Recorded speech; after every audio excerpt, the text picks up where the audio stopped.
Y le damos paso entonces a la última intervención, la de Rodolfo, antes de precisamente volcar las preguntas y comentarios. Rodolfo es licenciado en Trabajo Social, es magíster en Políticas Públicas y Gobierno por la Universidad Nacional de Lanús, es doctorando en Ciencias Sociales por el IDES. Tiene una tesis en curso que se titula Muertes violentas en partidos de la provincia de Buenos Aires, tratamiento de las noticias sobre casos conmocionantes en los periódicos de La Nación y Página 12. Es director de la licenciatura y ciclo de licenciatura en Trabajo Social de la UNLA, es investigador y asesor de la Dirección Nacional de Política Criminal en materia de justicia y legislación penal del Ministerio de Justicia y Derechos Humanos de la Nación, y es autor de Redes Comunitarias, Afluencias Teórico-Metodológicas y Crónicas de la Intervención Profesional, un libro editado por Espacio Editorial en Buenos Aires en el año 2008, y de Jóvenes Vulnerables y Violencia Urbana en Buenos Aires, Diagnósticos, Análisis de Experiencias y Propuestas, editado por Dictus en 2013 y coautor de Inseguridad Social, Jóvenes Vulnerables y Delito Urbano por Espacio Editorial, editado en Buenos Aires en el año 2012. Rodolfo, te damos tus 15, 20 minutos.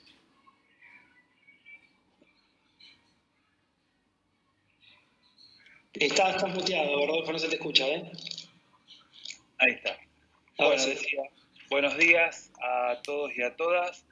Quería agradecer la invitación a ambas subsecretarías en nombre de la Dirección Nacional de Política Criminal y de la Subsecretaría de Política Criminal del Ministerio de Justicia y Derechos Humanos de la Nación.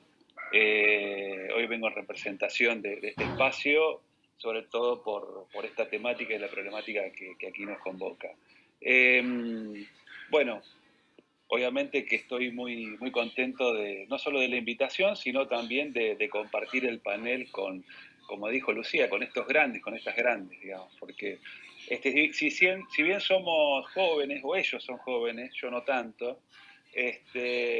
hemos compartido espacios o hemos podido reflexionar, discutir, debatir también algunas de las cosas que se pusieron aquí, digamos, ya inclusive con algunos de los debates que puso Emilio al principio, digamos, y que es cierto que algunas preguntas siguen abiertas, pero cuando uno le toca gestionar una política pública, como fue mi caso entre el año 2001 y 2008, coordinar el programa Comunidades Vulnerables en la Dirección Nacional de Política Criminal, dependiente del Plan Nacional de Prevención del Delito, bueno, esas preguntas hay que ir respondiéndolas en la práctica y no siempre los principios que uno tiene o los lineamientos teóricos, metodológicos, en la práctica empiezan digamos, a ponerse en tensión, ¿no? Y eso me parece que es lo rico porque nos permite crecer,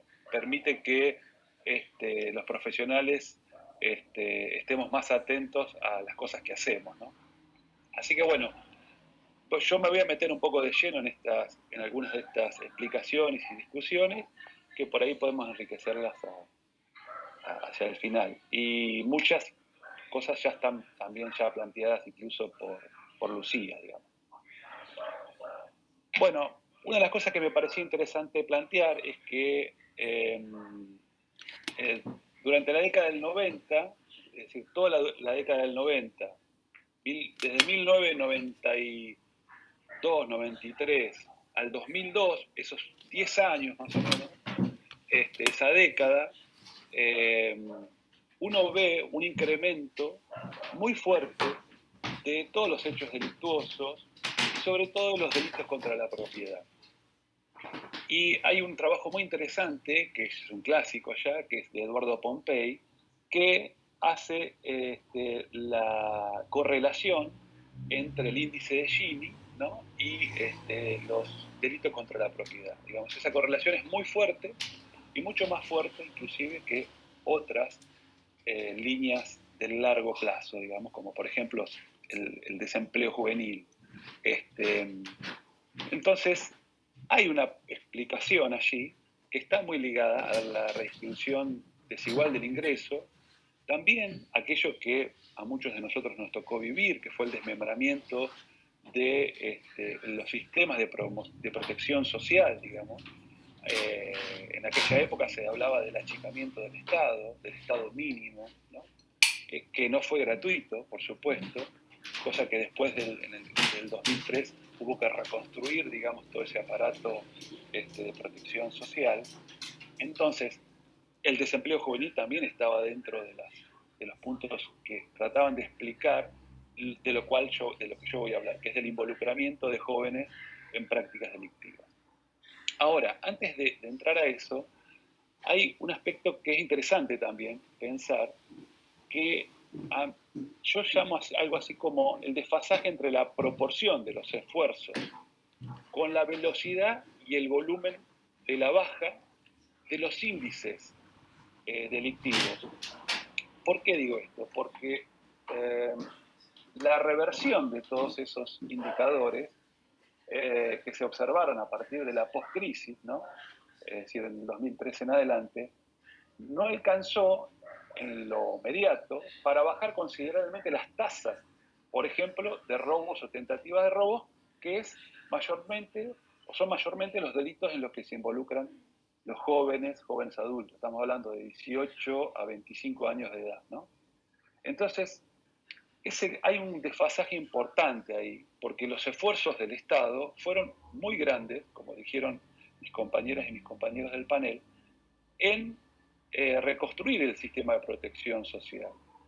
Lo cierto es que, a mi juicio, y a juicio de muchos del equipo con el que yo trabajo, no es posible, digamos, revertir solamente y remitirnos al debate que planteaba Emilio allá, los debates clásicos, de que las políticas sociales van a lograr en el corto plazo revertir los índices de violencias y de criminalidad. Por lo tanto, hay que hacer algo.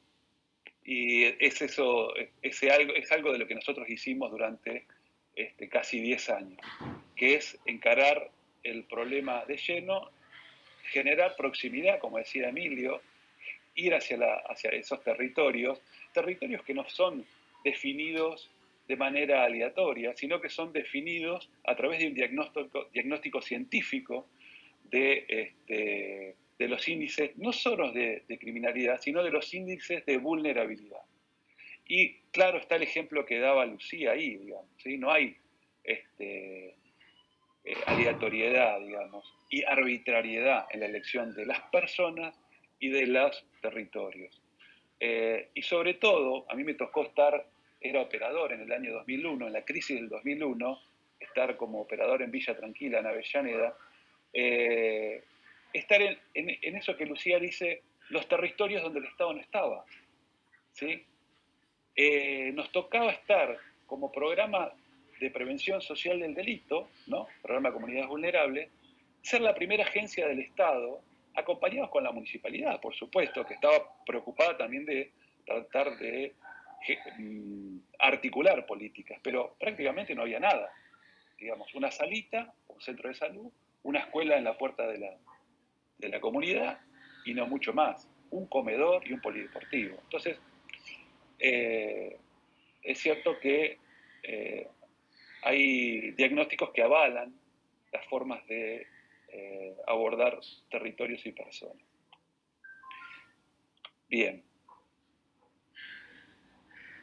Entonces, para mí uno de los desafíos que tienen las políticas públicas de prevención de las violencias y el delito callejero está ligado a algo que yo de alguna manera fui corroborando con el pasar del tiempo, que es que las prácticas delictivas que se instalan fuertemente en la vida cotidiana de los jóvenes y que son eficaces para la provisión de ingresos e identidades, ¿no? Porque también el delito es una forma de generar una identidad, ¿no? Cuando las identidades están resquebrajadas, no son desalentadas en los mismos plazos, por más que mejoren la situación global.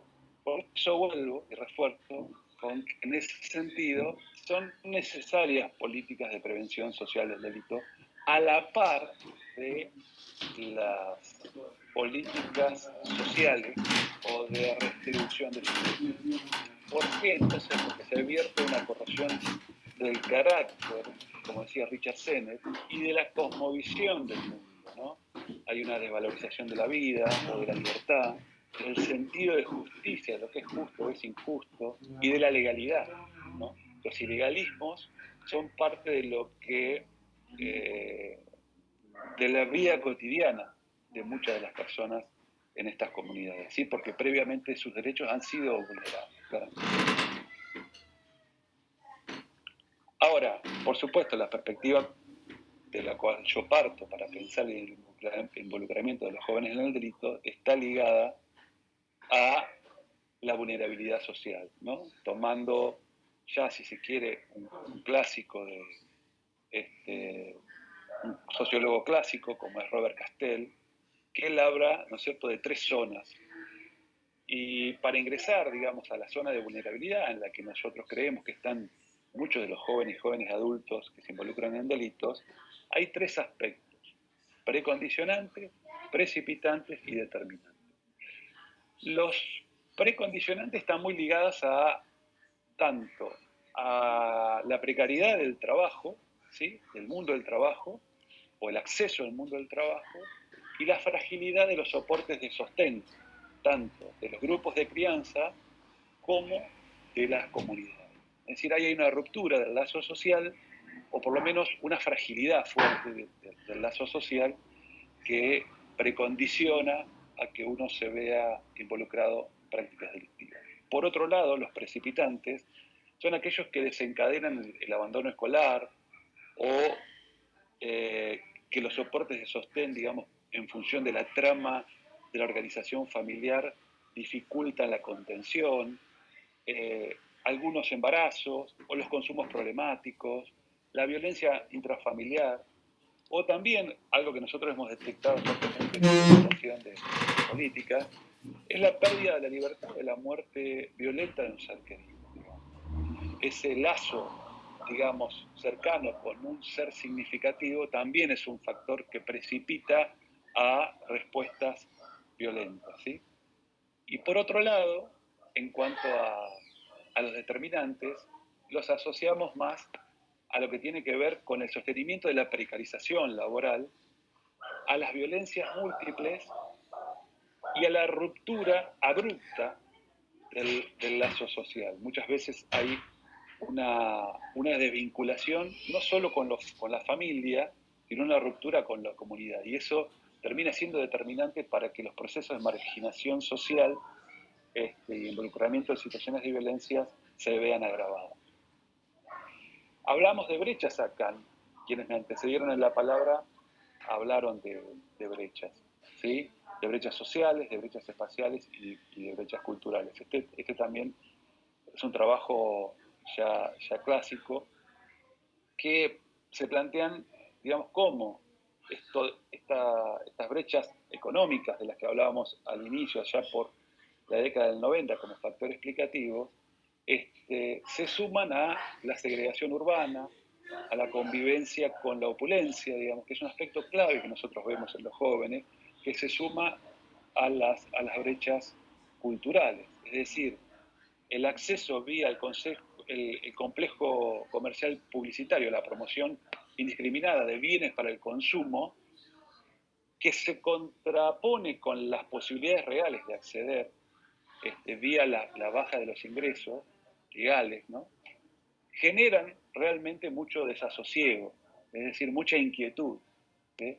Por lo tanto, hay brechas que se terminan conjugando y generan violencia, no solamente la brecha económica.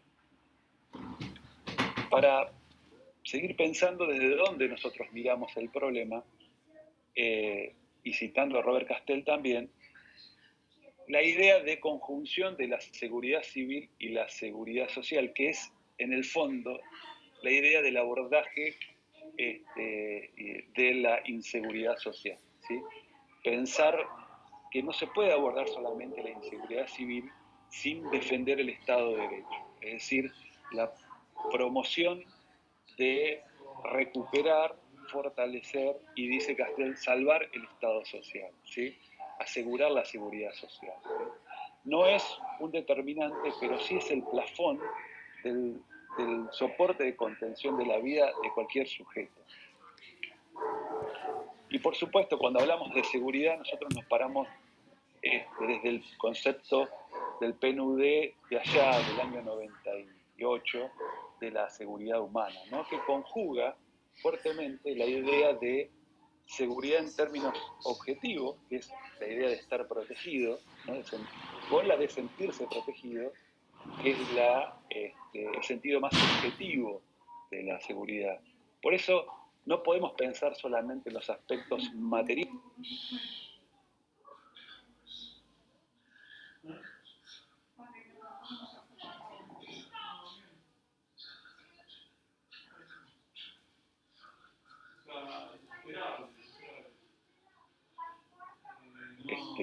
Públicas de prevención del delito, la idea es que generemos cooperación. Hoy este es un ejemplo, el que estamos viviendo en este momento, de pensar la cooperación, es decir, acá la estamos pensando y la estamos llevando a la práctica para la formación de agentes, de cuadros, de fuerzas de seguridad, de profesionales, pero lo concreto, digamos, este concepto que traía Lucía de multiagencialidad, es clave, digamos, para poder pensar de que un problema complejo debe ser abordado de manera compleja. Es decir, a la multidimensionalidad de los fenómenos hay que abordarla de manera multidimensional también, ¿sí? Las respuestas tienen que ir en ese sentido. Entonces, para ir ya casi cerrando, un abordaje integral de las políticas públicas debiera complementarse de varias maneras. Por un lado, algo que también se dijo aquí, que lo dijo Emilio y que lo dijo Lucía, trascender las acciones sobre el pauperismo, es decir, la idea de abordar solamente la pobreza, porque si bien es un aspecto importante, no es el aspecto central o que explique todo. Entonces, las formas de abordar tienen que estar ligadas a la distribución de la riqueza, ¿sí? Pero también tienen que estar asociadas a acercar o promover el acceso a oportunidades, a incidir sobre las desventajas sociales, pero fundamentalmente, y esto también de lo que hablaban Emilio y Lucía, a acercarse, a acompañar de cerca, a ayudar a proyectar la vida juntos, ¿sí? A generar, a descubrir, ayudar a descubrir cuáles son las habilidades y destrezas que yo tengo, que muchas veces están por fuera de los parámetros adultocéntricos que nosotros tenemos y de clase, ¿sí? A los cuales muchas políticas han estado asociados, y por supuesto desde la perspectiva de género. Por último, algunos de los principios que nosotros creemos que tiene que tener toda intervención de prevención social, la gestión local, la multiagencialidad y la interagencialidad, el enfoque de derecho, la voluntariedad. ¿Sí? Esto es un aspecto que fue clave en nuestra política, que, digamos, nosotros no obligábamos a nadie a que esté dentro del programa, sino que el trabajo en territorio, en la comunidad, en la reconstrucción de la trama, digamos, de esas poblaciones, y nos permitía acercarnos a personas que estaban generando ilegalismos o estar involucrados en situaciones de violencia y articular con otros jóvenes, otras personas que venían voluntariamente. Nosotros no aceptamos una derivación de ningún juez, digamos. Era un principio de este programa. Hoy tal vez podríamos repensarlo en el marco de que se ha avanzado mucho también en el sistema de la responsabilidad penal juvenil y en otros dispositivos. La perspectiva de las redes sociales, que estuvo puesta también acá por Lucía, la promoción de la participación, el enfoque comunitario y restaurativo en la resolución de conflictos, y por supuesto, y esto si se quiere es algo que nosotros tomamos más en los últimos años, la transversalización de la perspectiva de género en las acciones, es decir, tanto el trabajo con la población de hombres, como también con el trabajo con las familias, con las parejas, ¿sí? Porque la reproducción de conductas patriarcales no solamente está ligada a los jóvenes con los que trabajamos, sino que la reproducción de esas prácticas está dado en toda la trama. Por último, para terminar con una frase de un sociólogo que yo admiro mucho, que es Sergio Tonkonov. Él planteaba en uno de sus artículos más interesantes que he leído de él, y si me permiten cierro con este párrafo. Dice: coquetean con el delito del mismo modo que con los roles legales.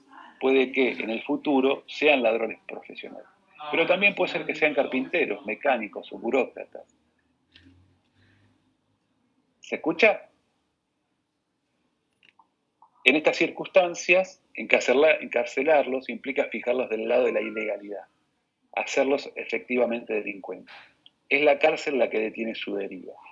La marca frente a otros y frente a sí mismos, los marca como delincuentes. Bueno, y se las dejo ahí en todo caso, para leer. Bueno, muchas gracias.